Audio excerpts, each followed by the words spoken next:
Friends, आज हम भारत की मिट्टी के बारे में जानेंगे। भारत की मिट्टी है क्या? मिट्टी के अध्ययन को विज्ञान में मृदा के अध्ययन को पेडोलॉजी कहा गया है। भारतीय कृषि अनुसंधान परिषद ने भारत की मिट्टी को 8 भागों में बांटा गया है, परंतु 6 जो है वो प्रमुख भारत की मिट्टी में है। ये हम भारत की मैप देखेंगे। देखिए ये है, यहाँ ये जो लाइनिंग है ब्लू कलर से, ये पर्वतीय मिट्टी है। ये हमारा इस क्षेत्र में जितना भी जलोढ़ मिट्टी है, ये सब लाल मिट्टी है। ये सब लाल मिट्टी है। ये हम लोग जानेंगे काली मिट्टी। ये हमारा जो इधर साइड पाया है काली मिट्टी। ये हमारा दक्षिण साइड में जो ये वाला है ये लेकेराइट मिट्टी है, और ये वाला जो हमारा मरुस्थलीय मिट्टी है। अब हम लोग जानेंगे मिट्टी कौन कौन सी मिट्टी हमारे भारत में पाया जाता है और कौन कौन कहाँ है। अब हम इसका विस्तार जानेंगे। सबसे पहले हम लोग जानेंगे जलोढ़ मिट्टी के बारे में, जो हमारे भारत क्षेत्र में सबसे ज़्यादा हमारे बिहार क्षेत्र में और भारत के क्षेत्र में सबसे ज़्यादा मात्रा में पाया जाता है। यह मिट्टी भारत में लगभग 22% में पाया जाता है। ये मिट्टी जो है लगभग 22% में पाया जाता है जलोढ़ मिट्टी। यह नदियों द्वारा लाई गई मिट्टी है। ये नदियों द्वारा लाई गई मिट्टी है। इस मिट्टी में पोटास की बहुलता अधिक होती है, माने पोटासियम की मात्रा ज़्यादा पाई जाती है, लेकिन नाइट्रोजन और फास्फोरस और ह्यूमस की कमी होती है। नाइट्रोजन, फास्फोरस और ह्यूमस, दो तीन तरह की इस मिनरल्स नहीं पाए जाते हैं इस मिट्टी में। अब जलोढ़ मिट्टी को 2 भागों में बांटा गया है। हम लोग जानेंगे जलोढ़ मिट्टी को 2 भागों में बांटा गया है। याद रखिएगा, बांगर और खादर। पुरानी जलोढ़ मिट्टी को बांगर कहा जाता है और नई जलोढ़ मिट्टी को खादर कहा जाता है। ये मिट्टी की उर्वरता दृष्टिकोण से काफ़ी अच्छी होती है। जलोढ़ मिट्टी की उर्वरकता के दृष्टिकोण से काफ़ी अच्छी होती है। इसमें धान, गेहूँ, मक्का, तिलहन, दलहन फसलें उगाई जाती है। ये जलोढ़ मिट्टी में हम उर्वरकता शक्ति ज़्यादा होती है और हम लोग इसमें बहुत सारे धान, गेहूँ, मक्का, तिलहन, दलहन फसलें उगा सकते हैं।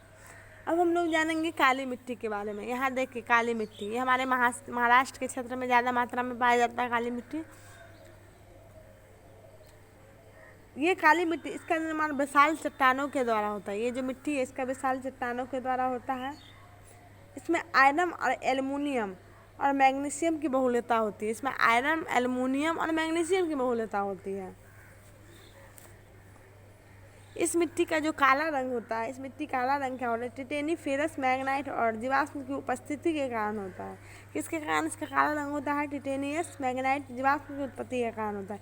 इस मिट्टी को कहीं कहीं रेगुड़ मिट्टी भी कहते हैं और इसे कहीं कहीं ब्लैक कॉटन सॉइल भी कहा जाता है। याद रखिएगा, यह खेती के लिए उपयुक्त मिट्टी है। ये जो काली मिट्टी है इसमें गेहूँ, ज्वार, बाजरा आदि उगाया जाता है। ये सबसे ज़्यादा महाराष्ट्र में पाया जाता है। बताया था ना कि यहाँ सबसे ज़्यादा महाराष्ट्र क्षेत्र में पाया जाता है ये मिट्टी।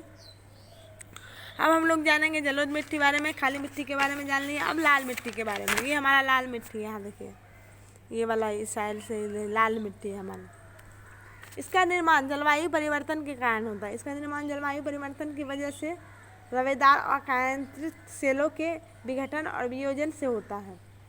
इस मिट्टी में सिलिका की मात्रा और आयरन की मात्रा अधिक होती है, इसी कारण से यह लाल होता है।